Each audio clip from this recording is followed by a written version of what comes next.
Years ago, well before I met Caroline, my sister, again, I'm falling apart. Years ago, before I'd met Caroline, my sister had encouraged me to do something, and what she wanted me to do was to check out one of these online dating services. And even though she was not married at that point, she had positive experiences and suggested that I do this, and specifically that I check out eHarmony.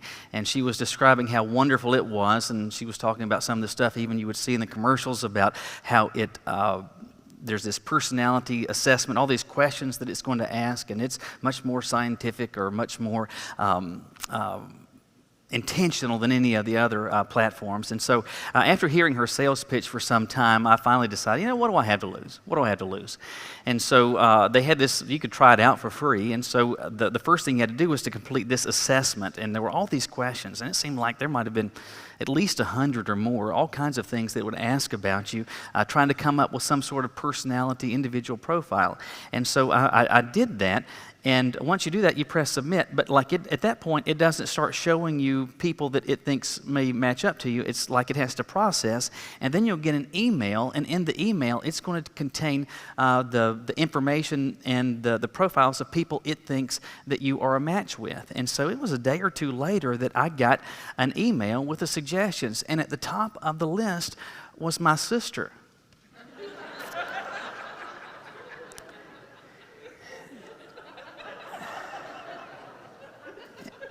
There are places, maybe even places in this country, where that would be okay. But I'm like, I thought this was eHarmony. I didn't realize it was Ancestry.com, and so I don't want to use that as a dating platform. Anyway, needless to say, I canceled immediately. I did not proceed any further, not simply because I didn't want to date my sister, but because of this fact. We're really different people. And I don't mean that in any negative sense at all, but my sister and I, we're very, very different. And the fact that it would say that we are most alike, I thought, well, this can't, we are so different. I can't believe that it's going to put us at like 98, 99%. I just don't believe that. But truth be told, I imagine every one of you in this room that has a sibling, you're likely to describe just how different you are from your siblings. And not in a bad way, but that you're just so different. We have 6 kids, and regularly Caroline and I will think about and even sometimes discuss, I just can't believe, do they come, are we their parents? They are so radically different. And that doesn't mean that there are no commonalities, but they are so amazingly different. Now, that being said, you would think that being born to the same parents and living in the same household and having so many shared experiences that are in common, you would think that type of experience would generate harmony. Well, too many times it just doesn't. It just doesn't. But let me ask you this. Does it have to be that way? And I don't mean, and just referring to just kids, young children fussing and feuding with each other, but especially as we age and mature, is it such, and is it truly the case that it just must be that we're so different that we're just going to experience strife and contention? I don't believe it has to be that way, and certainly among those that are followers of Jesus and families where Jesus has intersected the lives of individuals and drawn them into a relationship with Him. The simple reality is I think those families ought to operate differently, and those ought to be families where instead of strife, harmony might be able to be promoted. Last week we began a series that I'm calling Family Function, Discovering Right from Wrong. And what we're doing is hanging out in the book of Genesis and looking at all of these wrong things that occurred in families in the book of Genesis. And hopefully, by paying attention to the wrong that was done, maybe it is that we can discover some right things that we can do as followers of the Lord so that our family functions, so that your family function is healthy. And so this is the question I want you to think about today. In terms of our family relationships, what is it that we need? What is it I need to know to, instead of strife, but what is it I need to know to promote harmony in my family? What is it you need to know as a follower of Christ to promote harmony in your family? Look with me in your Bibles today to Genesis chapter 4. Genesis chapter 4. And we're going to read the first 5 verses and then skip down to verse 8. So follow along with me. There we're told that in verse 1, the man was intimate with his wife Eve, and she conceived and gave birth to Cain. She said, I have had a male child with the Lord's help. She also gave birth to his brother Abel. Now Abel became a shepherd of the flocks, but Cain worked in the ground. In the course of time, Cain presented some of the Lord's produce as an offering to the Lord, and Abel also presented an offering, some of the firstborn of his flocks and their fat portions. The Lord had regard for Abel and his offering, but he did not have regard for Cain and his offering. Cain was furious, and he looked despondent. Skip down to verse 8. You probably know the rest of the story. Cain said to his brother Abel, let's go out into the field. And while they were in the field, Cain attacked his brother Abel and killed him. You know, it's interesting. One of the things that we talked about last week is, and I used the phrase close enough to perfect. These are the first children that are born. This is still part of the first family. Now we have the second generation, but the first people actually born, conceived and born, because Adam and Eve were created and placed in mature form, but Cain and Abel are born, and you would think, even though sin has come into the world and affected everything, they're still very close to perfection, right? But in that proximity still to perfection, what happened? There's murder in the first family. Well, obviously, there's some bad stuff that's going on here, and hopefully it's stuff that we can learn from. So again, the question is, what should I know to promote harmony in my family? And the first thing that you and I, based on what we read here, that we need to know is this. Your relationship with God will affect your family relationships. Your relationship with God will affect your family relationships. In verse 2, we're told that Eve conceives. She gives birth to the first son, whose name is Cain. And there's a fair amount of dispute and lack of agreement on what exactly it is that his name means. It's an unusual term. It's an unusual word, but most seem to agree that it means or conveys the idea of to obtain or to bring forth.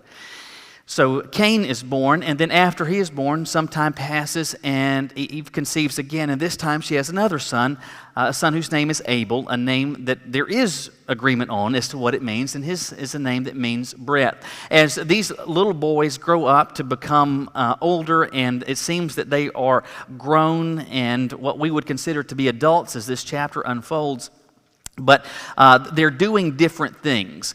Cain is, we're told he is a worker of the ground, which is to say that he's a farmer. Abel worked on the ground, but in dealing with animals, so he is a shepherd. And while there is difference in terms of their function, there is no difference in terms of their equity or worth, and there's no difference or increased value in one's task versus another. At this point, both of these guys are just working and working hard. It's decent, honest work, and there's no problem with that. Doing something different, but no difference in equity or worth. But it came time, and it says that as it came time to present offerings to the Lord, there is some difference in the offerings that are given. We're told that in verse 3, in the course of time, that Cain presented some of the land's produce as an offering to the Lord. So he gives some fruits, some vegetables, whatever, some of the stuff that he grew. By contrast, Abel presents an offering, but it's actually some of the firstborn of his flocks, but not simply the firstborn, but the best portions of the firstborn in terms of an offering, which was considered to be the fatty portions. At the end of verse 4, we're told that God had regard for Abel and his offering, but he had no regard for Cain's offering. Now, that leaves us with an important question. Why the difference? Why was God okay with Abel's offering, but he was not okay with Cain's? Well, the text doesn't specifically or directly answer that for us, but it does give us enough information where I believe we can reasonably conclude the answer. And I think it has to do with the intentional use of some words that certainly would not have been lost on the original audience, because you see some words that are used describing Abel's sacrifice that are not with regard to Cain's. Notice with regard to Abel, it says that he brought some of the firstborn, so firstborn, and then the best parts of the firstborn. Conspicuously absent in verse 3 is describing Cain's offering. It says that he brought some of the land's produce. You don't see a word that is regularly used throughout the rest of the Old Testament. That's this word, first fruits. So you have firstborn that Abel gives, but you do not have first fruits given from Cain. And it seems, context seems to suggest that the nature of Cain's offering was this. Hey, I'm just going to give God something. Oh, I've got some. There's some eggplants. No, eggplants are disgusting. And probably Cain discovered that. And like, yeah, let's give him some of those. And asparagus. That's really disgusting. Bitter, nasty, awful. You can't even cover it up with enough butter. Let's throw that on the heap too. Those cantaloupes have some soft spots in them. We'll throw some of those in there. And Brussels sprouts. Whew. Clearly, sin has affected everything. Let's throw Brussels sprouts on the heap as well. The context seems to suggest that Cain was motivated by this thought, well, I'll just give God something, and he'll be okay with just whatever I give. By contrast, you have Abel saying, I want to give God from the very first, because the fact that there are multiple now generations of these animals is indicative of the fact that God has blessed. And from the first part of the blessing, the best part of the first part of the blessing that God has given, I want to give back to him because he's given everything. Completely different, it seems, attitude, complete different heart motivating these very different actions. And because of this, Abel's offering is regarded while Cain's is rejected. And so how did Cain feel about that? We're told that he is furious. And so what does he do? Well, he winds up killing his brother. He is so mad, he is literally mad enough, angry enough to kill, and in the first degree, intentionally, he kills his brother. But let me ask you this. Who ultimately is Cain angry with? I mean, because you could say it's Abel. He's really mad at Abel, but is that really the case? Because what did Abel do? He just gave to God from what he thought was the best. I mean, it seems that he did what he did with no respect for Cain, without any regard for Cain. It was just him thinking about his own relationship with the Lord. And I want to give to God from the very best of what I've got. And he does that. God's pleased with what he offers, but not pleased with what Cain offers. Cain is furious. My position is this, that ultimately Cain is angry, but his anger is misdirected. You could say that he's angry at Abel, but in truth, I believe what he is, he's angry with God. His real beef is with God because God said, I have no regard for this. God said, I will not accept this. God said, I am rejecting this. In the end, Cain's problem was with God, and his out-of-bounds relationship, his unhealthy relationship with God, what happened? It was out of that this despicable action was produced against his brother. What does that say to us? I believe it says this: your relationship with God will affect your family relationships. How is that, and why is that the case? When I got my first house, it had a garage, but pretty quickly I decided there's some stuff I don't really want in the garage. I really don't want the lawnmower and the gas in the house, or in the garage, because that's still part of the structure, and it's really not best to have gasoline in your house, right? So I decided what I would like to find is a shed, and so I don't need much of one. And Rubbermaid, I don't know if they still do, but they made this little 7x7 plastic shed. And for a wheelbarrow and a push mower and trimmer and some shovels and rakes, the 7x7 is perfectly fine. And everything is made out of plastic, so that termites won't eat it. It won't rot, won't rust. It'll be fine. It won't be like one of those little thin metal buildings that just rust and squeak when you try to open the door. It came with a floor, had 4 walls, 2 opening doors, had a roof, everything. Described how it was simple to even put together. So my friend Alan helped me to go pick this thing up, and on a Saturday morning we go to put this thing together. And I decided in the backyard there was an area that I had cleared off that I'd made natural area, and there's just kind of mulch on the ground, and I want to put it in there. That's a good spot. It won't be actually on the grass, and it'll be in this area where there's nothing growing anyway. So I started, and I realized I need to smooth out some area, and I start raking, and I'm pulling back some of the mulch, and like there's these little stumps of stuff that I have cleared out already, some little small, some bigger, of trees of varying size that I've cut down. And so I've got these places that are kind of sticking up, and so I'm trying to adjust the mulch as best I can. And finally, after about 30 minutes, I decided, well, that's good enough. So we start getting these plastic pieces together, and the first thing that you need to do is to put down the floor. We put down the floor, and you start, and each wall is made up of, as I recall, 2 large pieces. You bring those together. We get the first wall. He's holding that up. I go grab the second wall, put it together, and we get that. By the time we get to the third wall, I'm beginning to discover we're having some issues. Stuff isn't lining up correctly. And it has nothing to do with what Rubbermaid did. It had everything to do, though, with what I did with the ground. And so I was like, just push it harder. So finally, we in the end, we got this thing together. Even got doors on it. But I'm telling you, so one door was like this height, and the other one was kind of about like this. And I mean, it was, every time you would open it, it was just an act of Congress to get it closed. And forever had some issues with this. Why? Because I had problems where? At ground level, at the foundation. Well, why did that affect the doors? Because everything is resting on that. Everything is affected by it. That which is at the bottom, everything that's on top of it is affected by it. That's what you and I need to understand about our relationship with the Lord. It is foundational, and everything is on top of it, including your family relationships. And I think very easily individuals and families can get into traps where they say, well, I've got marital problems, so I've got difficulty with my kids, I've got difficulty with in-laws, I've got difficulty with my children, I've got all these difficulties, and think to ourselves, what I need to do is to focus on those relationships. And I'm not suggesting that you need not evaluate and consider doing some things differently, but if you're a follower of Christ, let me just say very simply, if you want to improve the relationships between those in your family, you focus first of all on your relationship with the Lord. I promise you, if you do that, everything will be positively affected by it. Why? Because your relationship with the Lord is foundational, and everything is affected by it. Because you strengthen your relationship with the Lord, there will be some things that you won't say that otherwise you would have.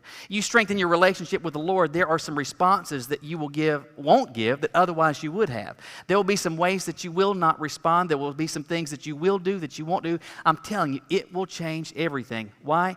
Because your relationship with God will affect your family relationships. But there's something else that you see going on in this passage, which is this: nothing is ever truly secret. Nothing is ever truly secret. If you go down to verse 8, Cain said to his brother, let's go out to the field. And while they were there, Cain attacks his brother and kills him. So we don't know exactly how this unfolded. Maybe he said, hey Abel, let's go down to the lower 40. I want you to see what I've been doing down there. And once they get down there, he kills him. Now, there's no such thing as a gun at this point. So it's likely he used a rock, a stick, something, or maybe even with his bare hands. All I want you to understand, it was deeply personal. In terms of personal violence, just absolutely at the top of the scale. And he kills him and buries him out there. But where did this occur? It occurred out in the field. Well, why did it occur out in the field? Because no one else was out in the field. Mama won't see this. Daddy won't see this. And if no one else knows about it, then I can act and I can do whatever I want without adverse consequences. Because if what I do is not known, well, then I can act how I want. But in truth, I believe that's accurate for all of us, isn't it? That if we know that someone is watching or looking or is aware of what we are doing, it affects what we do or don't do. Let me give an example. I feel certain that you have been in a store at some point, and over the intercom you heard something like this: security scan and record sections 8, 7, and 2. Security scan and record sections 8, 7, and 2. Now, what are they doing? Well, it's pretty clear to me, and I don't know, I've never worked for retail where something like that was going on, but what I believe is going on is that there was somebody that they noticed that may be in the process of shoplifting. So they want to say that to put that shoplifter on notice. We're watching. Well, I'm not shoplifting, and so I know that doesn't have anything to do with me. But do you know what I start doing? I start acting very intentionally. So I'm I'm going to put this in the buggy. Big, wide open gestures. I don't reach in my pockets for anything. I don't do anything. Why? Because knowing that somebody could be sitting there looking at a bank of cameras, that affects me. Knowing that somebody is watching and may know what I'm doing, that affects how I operate. Now listen, Cain did not have the benefit of the perspective of us who have the instruction manual. We've got the rest of the story, and I don't believe that Cain understood this simple fact: God knows everything. There's nothing about which he is ignorant. There is no action that I can commit that escapes his sight, that escapes his oversight, that escapes his knowledge. He knows everything. Even if everyone else around me is completely in the dark, he knows everything because he is watching and he sees everything. And so I believe he thought, I can act, because he thought no one knows about this, I can act with impunity. And what does impunity mean? It means that you're acting without consequence, that you can act without the fear of consequence. I think Cain thought, I can do whatever I want. No one knows. No one will ever figure this out. And since no one knows, I can do what I want. What he came to discover is this: nothing is ever truly secret. What does that have to do with me and you and your family? We can absolutely fool others at church. We can fool people at work. We can fool people at school, leading them to think that we are the cleavers and every I is dotted and every T is crossed in our families. And everything is just so. But within the four walls of our home, that it's an absolute disaster and a dumpster fire. What I want you to understand is that God knows everything about you. He knows everything that you're doing, including that which is occurring in your family. He's watching. He's mindful, even if others are not. When that gets to the front burner of your mind, I'm just telling you, it will lead you to do some things differently. It'll cause you to stop doing some stuff. It'll cause you to start doing some things differently, promoting harmony, because nothing is ever truly secret.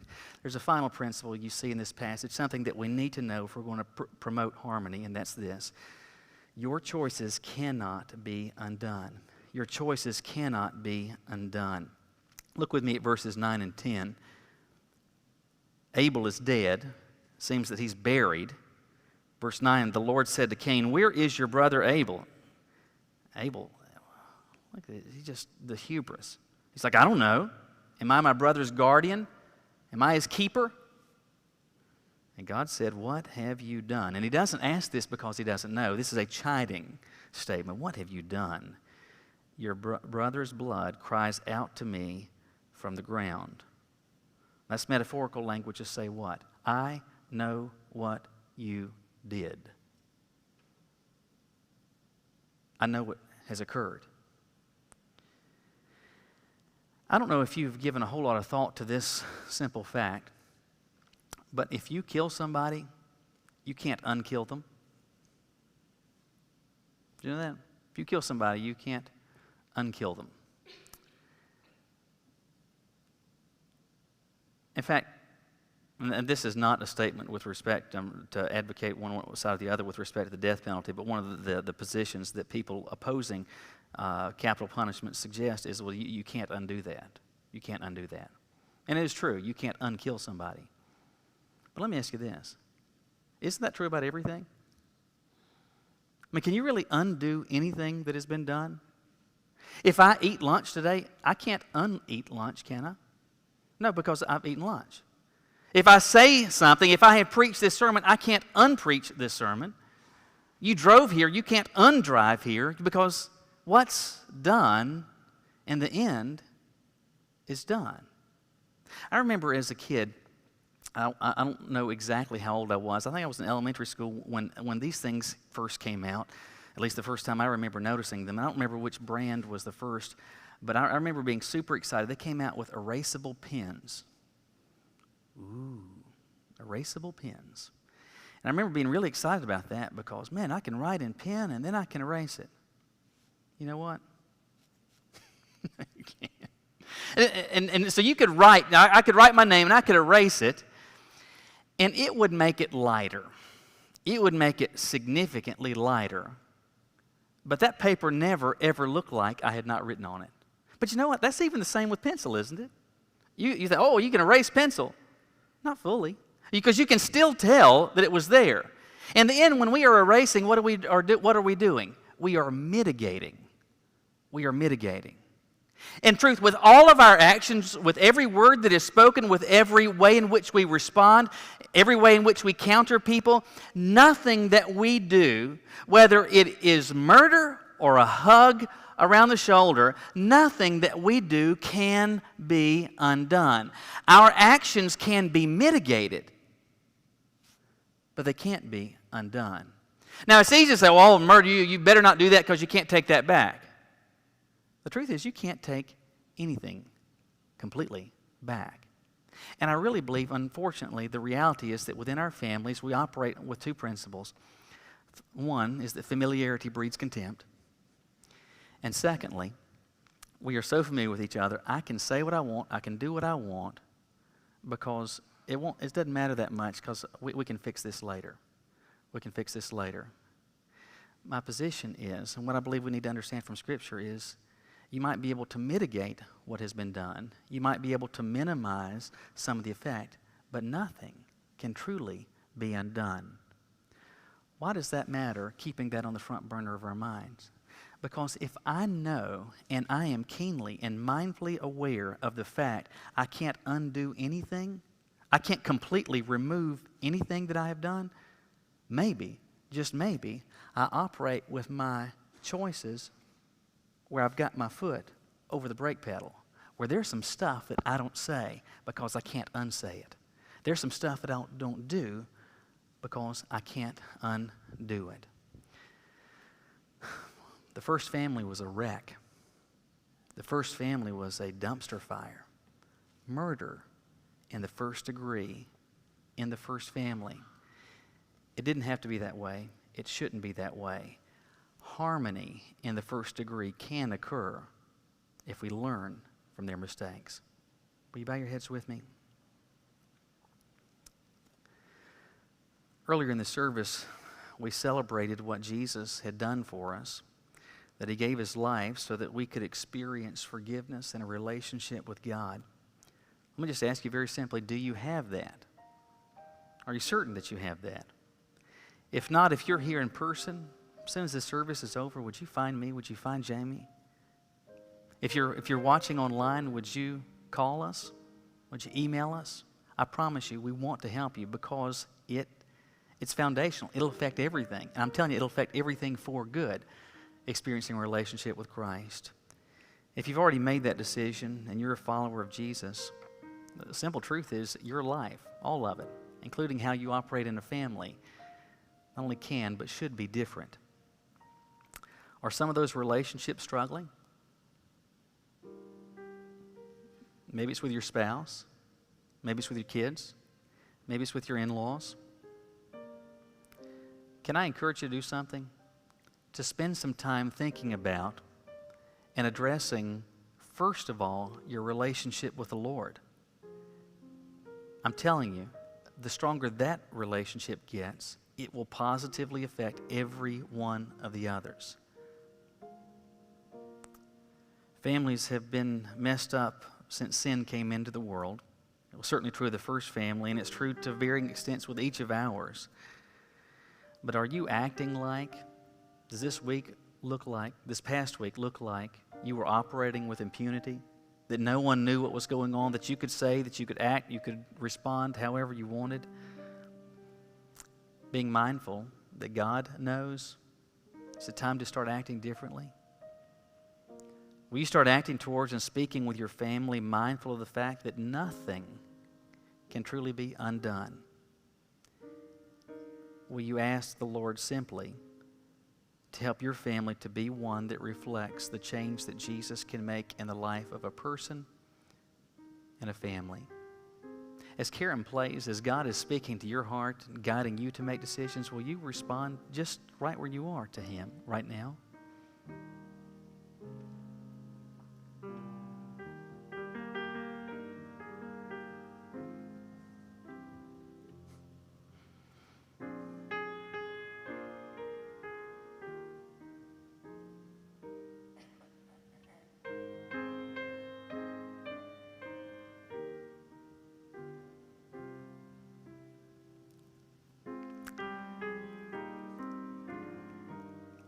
Lord, as a church, we have a vision statement that says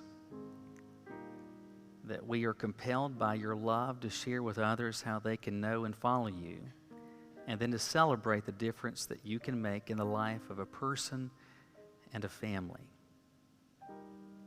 Our families need to be, should be, and must be those as followers of yours that reflect that we know you. Knowing things and acting on that knowledge, however, are two very different experiences. I pray, God, that you have spoken to our hearts in such a way that we are not merely hearers of the word and acknowledgers of truth, but we become those, even at the family level, who practice it, demonstrating to broken families everywhere what you can do in a family. Lord, for those that you are, even at this point, still inviting to begin a relationship with you, I pray, God, that they might experience that and ultimately to be able to be brought into your family. Thank you for your word. Thank you for speaking to us. We say this in Christ's name. Amen. Thank you so much for being here today. And those of you who are watching, let me say thank you for letting us into your home today. Whether you're here in person or you're online, if you would like some information about Gate City, who it is that we are, what it is that we're about, please reach out to us. And if you're here today, we've got some information that we can give to you.